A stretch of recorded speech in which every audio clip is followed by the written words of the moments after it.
Itulah sebabnya Tuhan Yesus katakan, barang siapa yang tidak dilahirkan kembali, ia tidak akan dapat melihat maupun merasakan kerajaan Allah. Setiap orang yang menerima Yesus, dia akan mengalami apa yang dipanggil kelahiran rohani, di mana rohmu diselamatkan, rohmu dibebaskan, rohmu dimerdekakan daripada ikatan dosa, sehingga hidup kekal Allah, kehidupan yang kekal Allah memasuki kehidupanmu. Roh Kudus yang memasuki kehidupanmu akan memberikan engkau hidup yang baru, pertobatan yang baru, jiwa yang baru, hidupmu akan dibaharui, engkau akan dilahirkan. Sesuatu yang terjadi dalam diri saudara. Oh, saya masih ingat saudara, waktu tahun 1981 saya bertobat menerima Tuhan Yesus, dan saya mengaku Yesus itu juru selamatku daripada hidup kematian dosa, daripada kelemahan dosa. Saya dikuatkan, saya diubah, saya dilepaskan oleh Tuhan. Karena Tuhan Yesus menjadi juru selamat, telah melepaskan saya, telah menyembuhkan saya,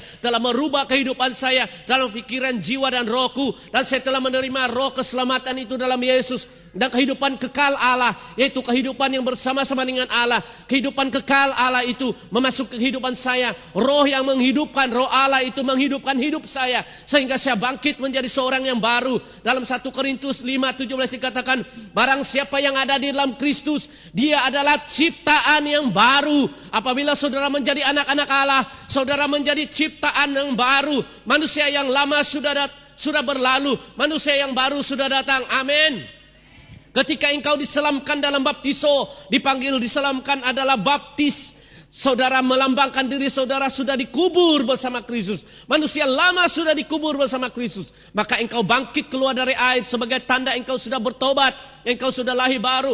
Dan engkau memproklamirkan bahwa Yesus itu Tuhan dan Juru Selamatmu. Maka sesuatu terjadi saudara. Pada usia saya 17, meskipun saya beragama Katolik, latar belakang Katolik, tapi selama 17 tahun hidup saya mati dalam agama saya. Kehidupan saya hancur, jiwa saya mati. Saya jauh dari Tuhan. Tidak ada damai, sejahtera, sukacita, damai, sejahtera, kesabaran, kemurahan, kebaikan, kesetiaan, kelemah lembutan, dan penguasaan diri. Tidak ada kehidupan, tidak ada tujuan dalam hidup saya. Tapi ketika saya bertobat menerima Tuhan Yesus sebagai Tuhan dan Juru Selamat, Roh Kudus merubah hidup saya. Roh Kudus memberikan saya semangat yang baru, melahirkan saya, membuka pemikiran saya bahwa Allah itu dekat. Iman saya mulai tumbuh dan berjuang untuk melalui kehidupan yang penuh dengan pancaroba dan pencobaan dan ujian. Tetapi oleh kuasa roh Allah, dia telah mengubah kehidupan saya. Demikian juga saudara, apabila saudara bertobat mengenal Tuhan, engkau akan menerima Roh Kudus itu, dipenuhi oleh roh Allah. Engkau akan diubah, 100% diubah menjadi manusia baru. Dan apabila firman Allah itu datang memasuki kehidupan saudara,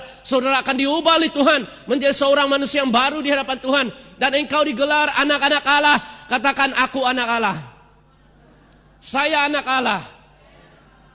Engkau adalah anak Bapa, Bapamu di surga itu. Bukannya pengakuan mulut, tapi benar-benar terjadi perubahan yang besar. Dan percayalah hari ini, apabila engkau persembahkan dirimu di hadapan Allah, engkau akan dirubah oleh Allah. Dan Roh Kudus itu sungguh luar biasa, amin.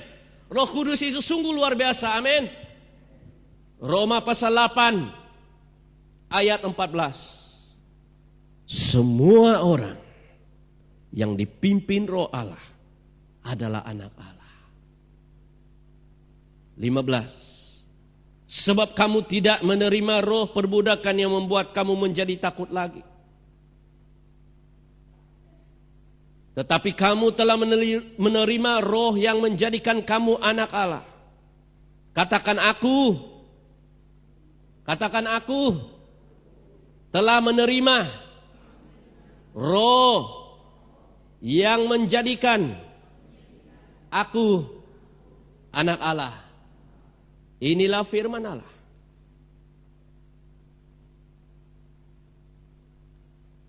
Seterusnya oleh roh itu kita berseru, ya Aba, ya Bapa. Oleh roh itu kita berseru, ya Aba, ya Bapa.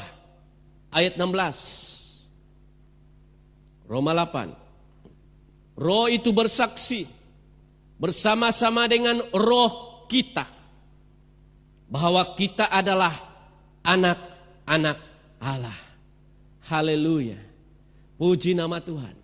Apabila kita menjadi anak-anak Allah, kita berhak menerima janji-janji Allah. Apakah itu janji-janji Allah? Terlalu banyak. Begitu banyak. Hak kita sebagai anak Allah.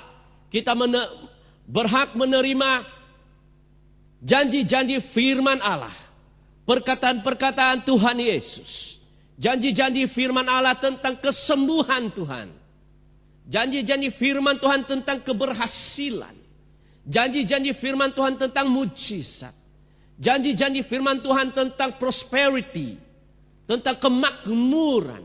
Janji firman Tuhan bahwa apabila engkau menjadi anak Allah dan engkau mencari kerajaan Allah dan kebenarannya, engkau tidak perlu khawatir apa yang kau pakai, apa yang kau minum, sebab engkau adalah anak Allah.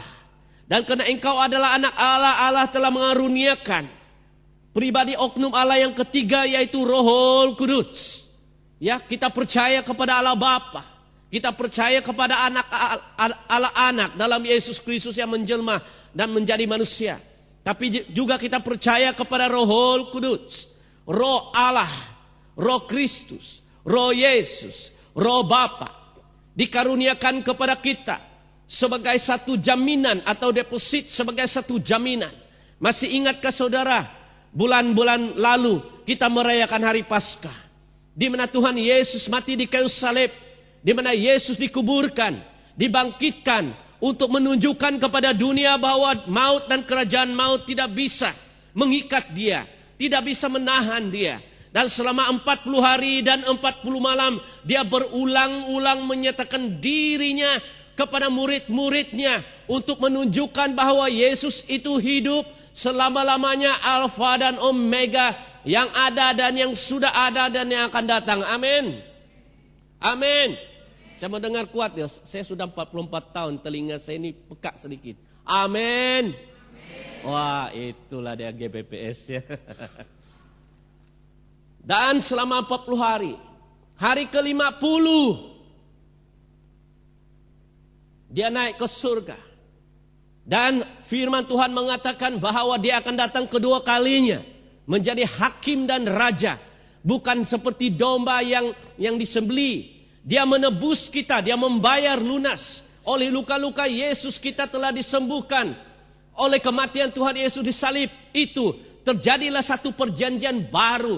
Sebagaimana hari ini kita mengingati perjamuan kudus, ya, di mana anggur itu melambangkan darah Kristus, ya, dan roti itu melambangkan tubuh Kristus. Dan engkau lakukan peringatan itu sebagai satu perjanjian baru. Inilah perjanjian baru. Perjanjian baru di mana kita hidup dalam belas kasihan dan kasih karunia Allah. Bahwa bukan oleh perbuatan kita bisa masuk surga atau diselamatkan. Atau kita bisa dilepaskan daripada ikatan iblis. Tetapi karena kasih karunia Allah. Karena Allah begitu besar mengasihi seluruh dunia sehingga diberikan anak tunggal, barang siapa percaya tidak binasa, melainkan beroleh hidup yang kekal. Oleh kasih karunia kamu diselamatkan oleh imanmu. Oleh imanmu, oleh iman percaya kepada pengorbanan Tuhan Yesus itu menyelamatkan, menyembuhkan, melepaskan kita, memerdekakan kita daripada perhambaan dosa dan kuasa iblis dan kuasa maut. Amin. Dan itulah perayaan Paskah.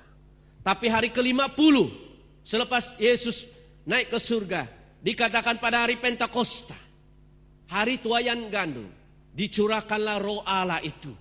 Dicurahkan Roh Allah kepada semua orang percaya. Dan terjadilah di mana Roh Kudus memenuhi hidup kita. Dalam 1 Korintus 6:19 dikatakan, bukankah tubuhmu itu adalah bait suci Allah, di mana Roh Allah hidup diam di dalam kamu. Dan dalam Roma 8 ini dengan jelas menyatakan bahwa semua orang yang dipimpin oleh Roh Allah adalah anak-anak Allah. Dan kamu tidak menerima roh perbudakan yang membuat kamu takut lagi. Tapi kamu telah menerima Roh Kudus. Dan oleh Roh itu yang tinggal diam di dalam kamu, kita berseru, ya Bapa, ya Allah. Roh itu bersaksi dengan roh kita bahwa kita adalah anak-anak Allah. Sekali lagi dengan suara keras, katakan, aku anak Allah. Aku anak Bapa di surga. Aku anak